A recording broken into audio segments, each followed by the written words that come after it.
Good afternoon. Today is the 23rd day of the Bharat Jodo Yatra. The Bharat Jodo Yatra has walked for 62 kilometers in Tamil Nadu. It has walked for 355 kilometers in Kerala. And it will cover over the next 21 days. It will cover 511 kilometers by foot. These are all distances of walking. 62 kilometers walking Tamil Nadu, 355 kilometer walking Kerala, 511 kilometers walking in Karnataka. The Bharat Jodo Yatra began on the 7th of September from Kanyakumari. On the 5th of September, 2 days before the launch, Sri Rahul Gandhi had visited Sabarmati Ashram in Ahmedabad. And after spending time in Sabarmati Ashram on the 5th, he then came to Kanyakumari. He visited the Vivekananda Rock Memorial, then the Gandhi Mandapam, then the Kamaraj Mandapam, and then the Bharat Jodo Yatra started. This is the broad background to the Bharat Jodo Yatra. The reason why the Bharat Jodo Yatra is being undertaken by about 120 Bharat Yatris. Incidentally, 1/3 of the Bharat Yatris are women. And the average age of the Bharat Yatris is 38. Sri Rahul Gandhi, of course, is the most prominent face of the Bharat Jodo Yatra. And up to now, the Bharat Jodo Yatra has covered 21 kilometers a day. That is the average that the Yatra is doing. Now, the reason why the Bharat Jodo Yatra has been undertaken by the Congress Party, has been undertaken by Sri Rahul Gandhi and the Bharat Yatris, is threefold. First, under Mr. Modi's leadership, his thinking, his ideology, his governance, economic inequalities in India are increasing. Price rise, unemployment, GST, concentration of economic power, these are all leading to increase in economic inequalities and a weakening of the bonds that unite India. The second reason for the Bharat Jodo Yatra is that under Mr. Modi's government, social polarization is intensifying. Religion, caste, language, food, dress, anything and everything is being used to divide our society. So social polarization in order to win elections. And of course, Karnataka is a very good example of how this social polarization is taking place. And the third reason for the Bharat Jodo Yatra is, under Mr. Modi, political over-centralization is taking place. The constitution has taken a backseat. Constitutional bodies have been weakened. And all power, all political and administrative power now resides with one man, which is the Prime Minister. He is Sarvagyani, he knows everything. He is Sarva-Vyapi, he is present everywhere, and he certainly presents the image of being a Sarva-Shaktiman, which is all-powerful. All states have been reduced to minor post offices of the central government. The powers of the states have been reduced, and today the states have become beggars. From being equal partners, they are being reduced to being beggars from the center.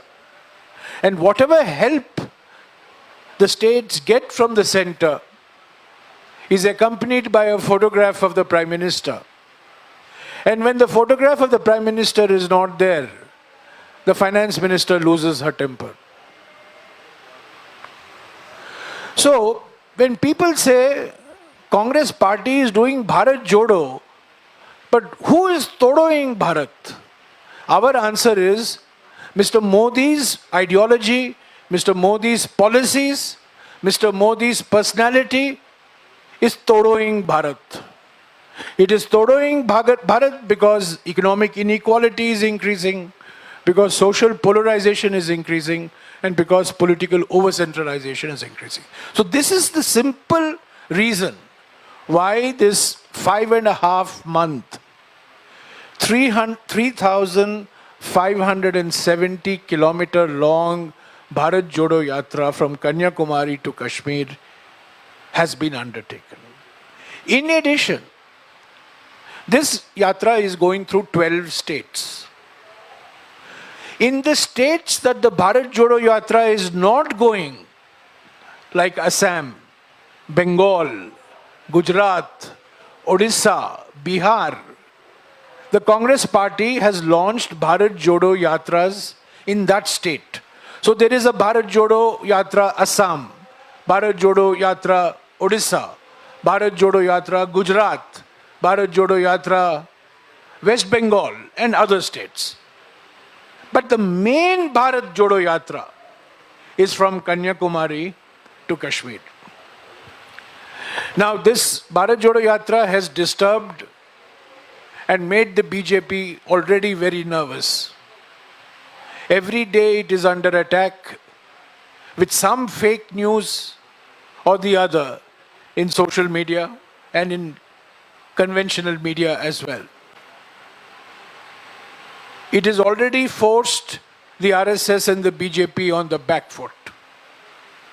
It has made them nervous because a new Rahul Gandhi has emerged, a new Congress party has emerged from this Bharat Jodo Yatra.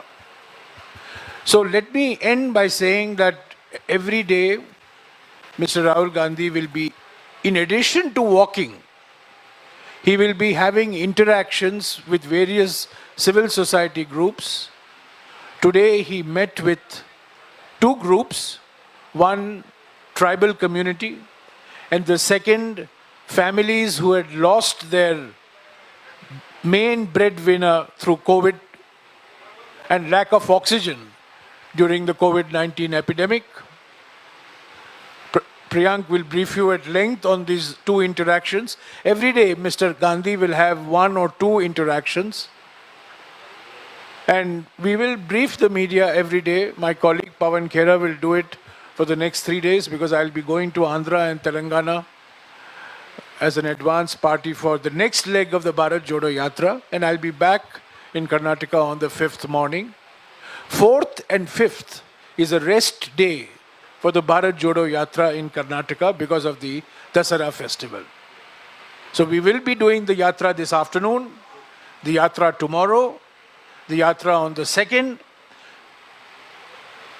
Yatra on the 3rd, 4th and 5th will be rest days and it will resume on the 6th. So let me end by saying that for the Congress party, the Bharat Jodo Yatra is a booster dose. It's a Sanjeevani for the Bharat Jodo, for the Congress. It is strengthening the Congress party organization at the block level, at the district level, at the state level. It is setting the narrative in the country. All of you will have a lot of questions on the Congress party afterwards, I know. But I want you to know that everything that is happening in the Congress party is side show. The main show is the Bharat Jodo Yatra. This is the main show. The narrative is being set not by the election of the Congress president or by the defection of MLAs in Goa. The narrative is being set by the Bharat Jodo Yatra that has been underway for the last 23 days. This is the narrative. This is the real Congress that is emerging. What happens in Rajasthan, what happens in Goa, what happens as part of organizational elections, these are part of democratic politics. This is bound to happen. This is going to happen. But if you ask me, what is the one single big idea that the Congress party has brought to Indian politics today?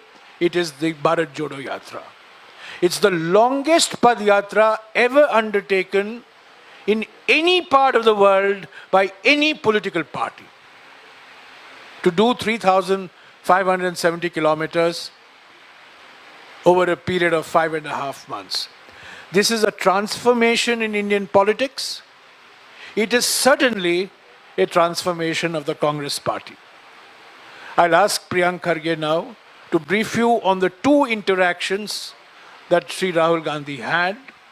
The one was with the tribal communities and the other one was with the families who lost the main breadwinner because of lack of oxygen and negligence during the COVID-19 pandemic. One of the most important point that Mr. Rahul Gandhi made in his interaction with the tribal communities, that the biggest challenge that the world faces today is environment and climate change. And we have to learn from the tribal communities how to manage the environment and how to manage forests. We do not have the full knowledge that tribal communities have, because the tribals and nature have lived in harmony with each other for centuries. So this is a point that he made in Kerala also. And this is a point that he has repeated today, that if India wants to learn how to manage its forests, if India wants to learn how to manage the environment and deal with climate change, we must learn from tribal communities.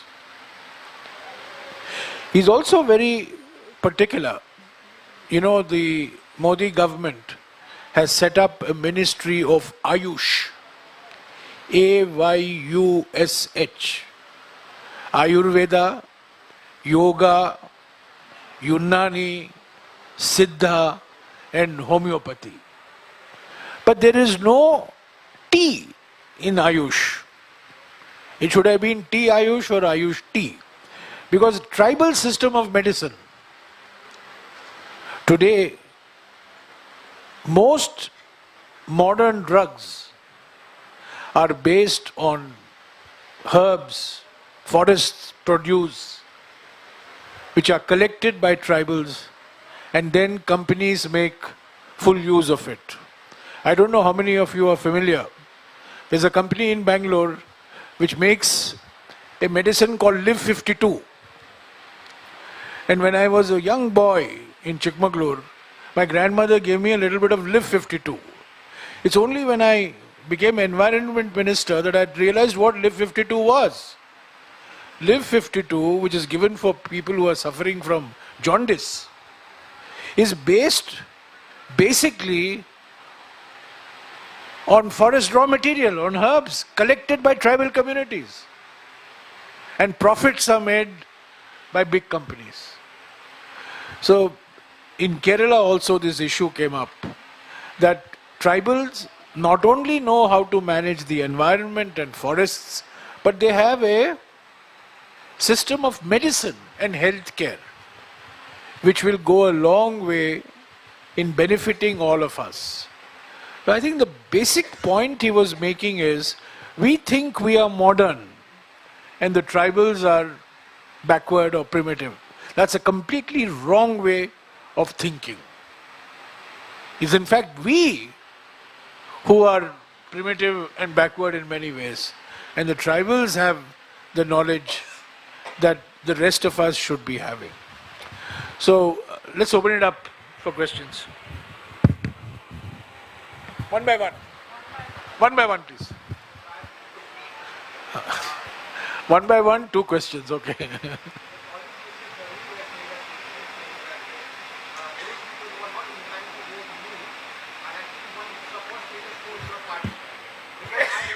I am not going to make any comment on any individual. Individuals are irrelevant.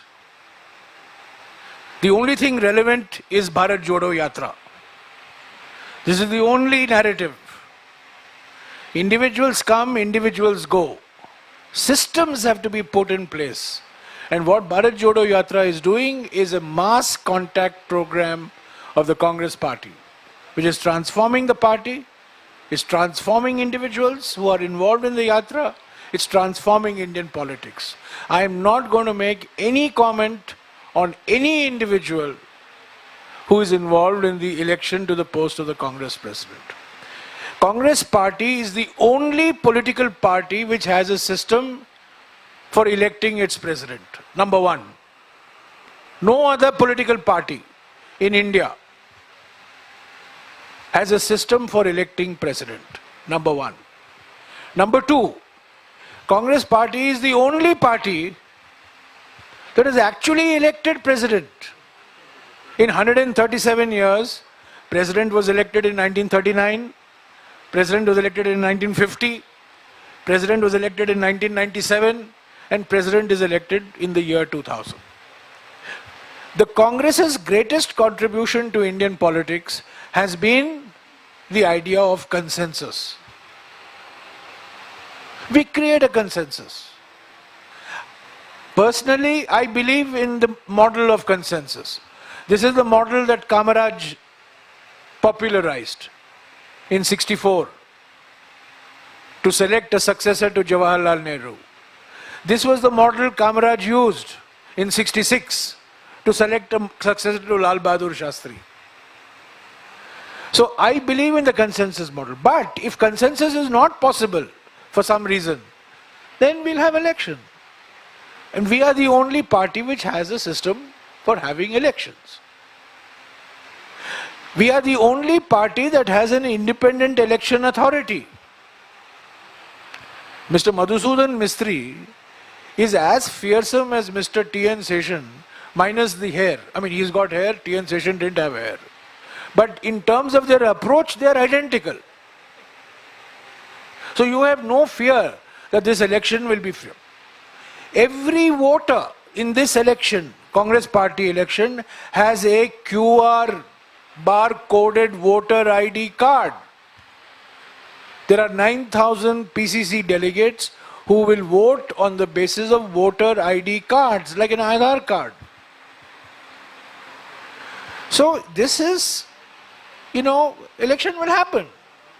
But this is part of democratic politics. What is going to transform the Congress party is the Bharat Jodo Yatra.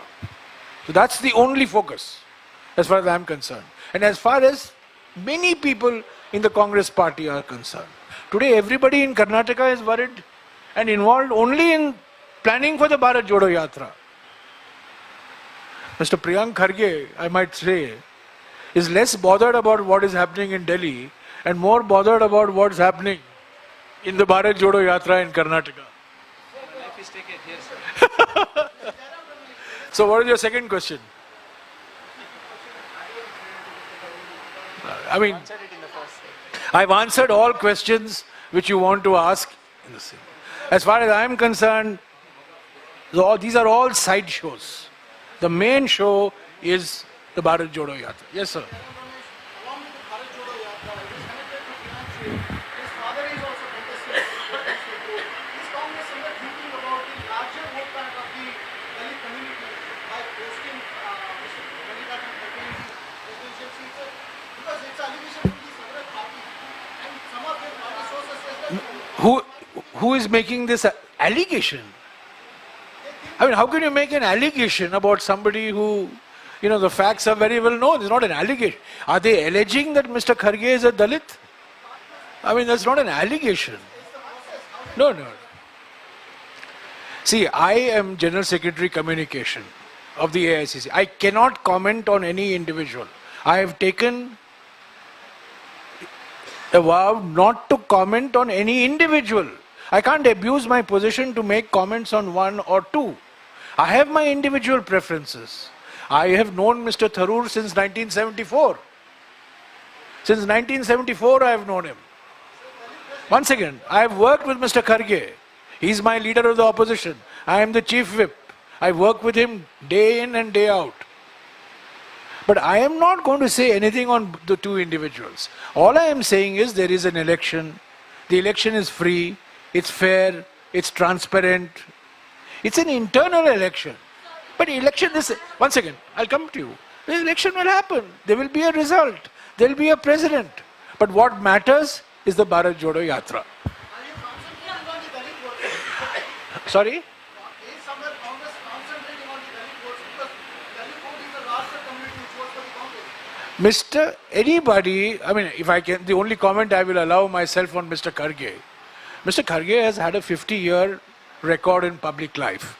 He's been a legislator in the state 9 times. He's been a member of parliament twice. He's a leader of the opposition. He's been a union minister. Okay? So you can't look at him as only one lens.